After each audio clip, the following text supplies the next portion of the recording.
Olá, hoje eu estou gravando mais cedo, por causa da missa de sétimo dia de minha mãe, que é um pouquinho antes do jogo do Brasil, né? Brasil e Argentina, se não me engano, Copa América, eu não acompanho muito. E gravando nessa hora, gravando mais cedo, exatamente na hora do eclipse.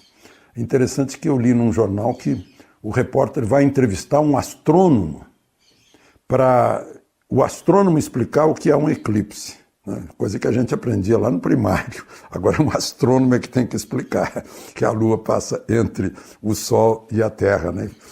E a sombra da Lua é projetada na Terra. Incrível, né? Mas, enfim, a gente se diverte. Bom, então vamos lá. Olá. O governo continua fazendo uma limpa. Agora já está pronto o anteprojeto de um decreto do presidente da República para regulamentar o lobby com funcionários públicos federais, autoridades federais. Foi preparado por 3 ministérios, a Advocacia Geral da União, que entregou o texto. Aliás, a Controladoria Geral da União que entregou o texto agora ao Palácio do Planalto para que seja feito o decreto presidencial. Vejam só, vai ter que ficar transparente encontro de lobista com autoridade federal ou funcionário, servidor federal. Transparente o horário, né, a que horas vão se encontrar, qual é o assunto e qual é a empresa que o lobista representa. E se houver almoço ou jantar nisso aí, tem que constar. Né? Certamente vai ter que constar também presente. Né? Eu lembro de um tempo em que chegavam presentes da Zona Franca de Manaus, convites para viagens, essas coisas, né? Que os lobistas conheciam muito bem. Agora parece que está diferente. Outras restrições aí, o decreto diz... Tem que estabelecer também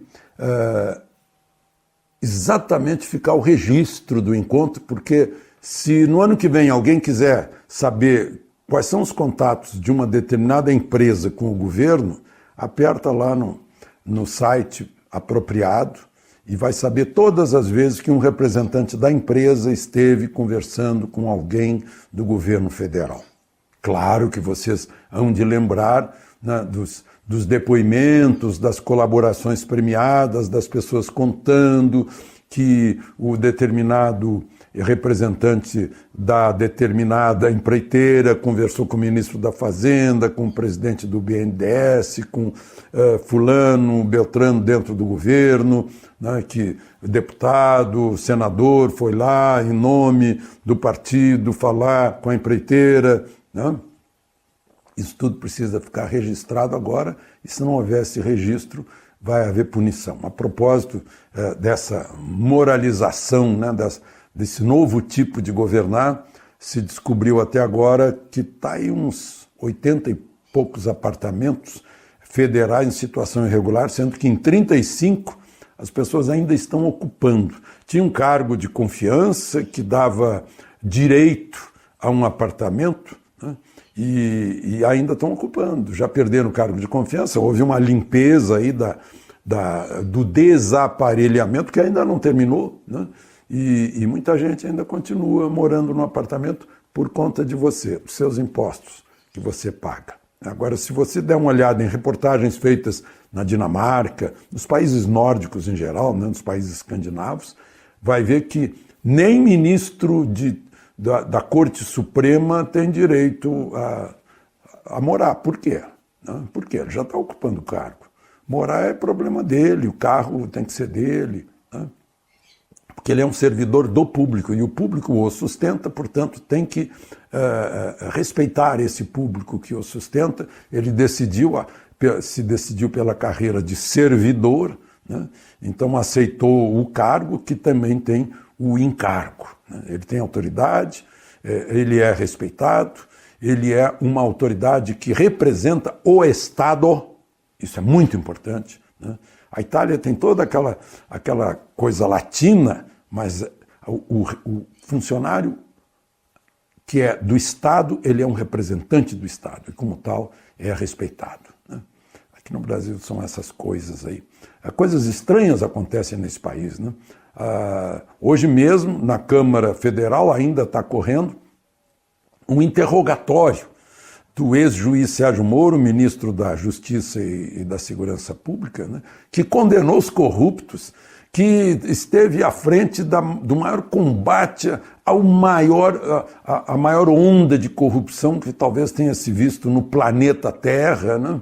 E que ainda continua o combate. Estão interrogando o juiz e tomando como motivo do interrogatório produto de um crime, o crime de violação das comunicações entre autoridades da justiça brasileira. É uma coisa de doido, a gente não consegue entender uma coisa dessa e todo mundo vai aceitando assim como se fosse normal. E o crime é continuado, continua. Né? Então é uma coisa assim, é duro ser brasileiro, né? E ter que explicar isso depois, se alguém perguntar para a gente no exterior, né? Fica complicado. Né? Por isso que o presidente da França acha que Raoni é uma das grandes lideranças brasileiras e propôs um tríplice encontro de cúpula entre Bolsonaro, Macron e Raoni. Bolsonaro disse não, é claro. Né? Se propusessem para mim, eu diria, tá maluco? Só para lembrar, né, o Raoni é uma cria do Sting, do cantor de rock Sting, como o Juruna foi uma cria do antropólogo Darcy Ribeiro. Né? E aí pega aquela pessoa, uma coisa muito estranha, né? O Juruna foi eleito deputado federal pelo Rio de Janeiro e Roberto Campos foi eleito deputado federal pelo Mato Grosso. A gente inverte as coisas aqui no Brasil. E por falar nisso, há um projeto lá no Senado que parece que foi para o plenário ainda hoje, e alguém perguntou para o presidente da República o que acha, porque o projeto prevê que os presos trabalhem para ressarcir as despesas da prisão. Né? Afinal, eles estão lá cumprindo pena, come de graça, dorme de graça, essas coisas, né? E ainda ganham um tal de auxílio, a família, né? Recebe esse auxílio de quem está preso, do condenado. Né? Às vezes, para alguns, até compensa estar lá na prisão. Pelo menos está mais protegido desse mundo assim que tem, esse mundo brasileiro com tantos homicídios. E o presidente Bolsonaro disse que sim, que ele concorda, porque está na Constituição, né, que ninguém é obrigado a fazer trabalhos forçados. Né? Aí é um acordo, olha, diminui a pena, ou também, olha, você tem que pagar. Né? Lá na China, quando a pessoa é condenada à morte, a família tem que pagar o valor da munição usada no fuzilamento. São os hábitos chineses, né? Porque são mais de 1 bilhão de chineses e se não houver lei dura, a coisa desanda e ninguém segura. Né? Talvez disso nós estejamos precisando. Leis mais duras, porque até agora o que a gente vê na legislação feita pelos legisladores que você, que nomeamos pelo nosso voto, legisladores parece que ficam legislando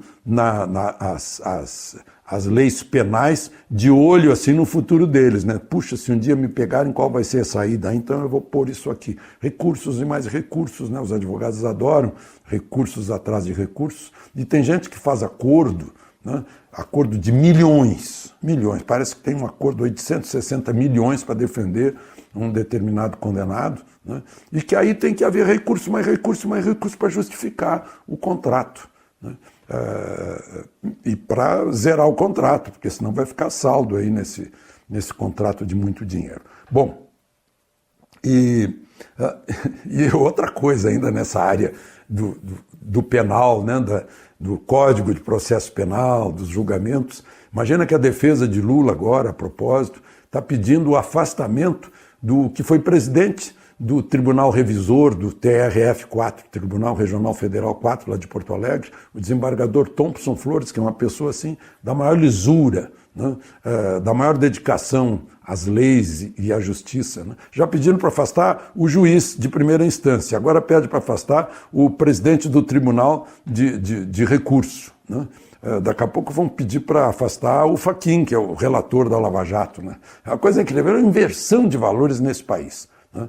Tanto é que direitos humanos está preocupado, em geral, com o direito do criminoso e não com o direito da vítima. De Brasília, Alexandre Garcia.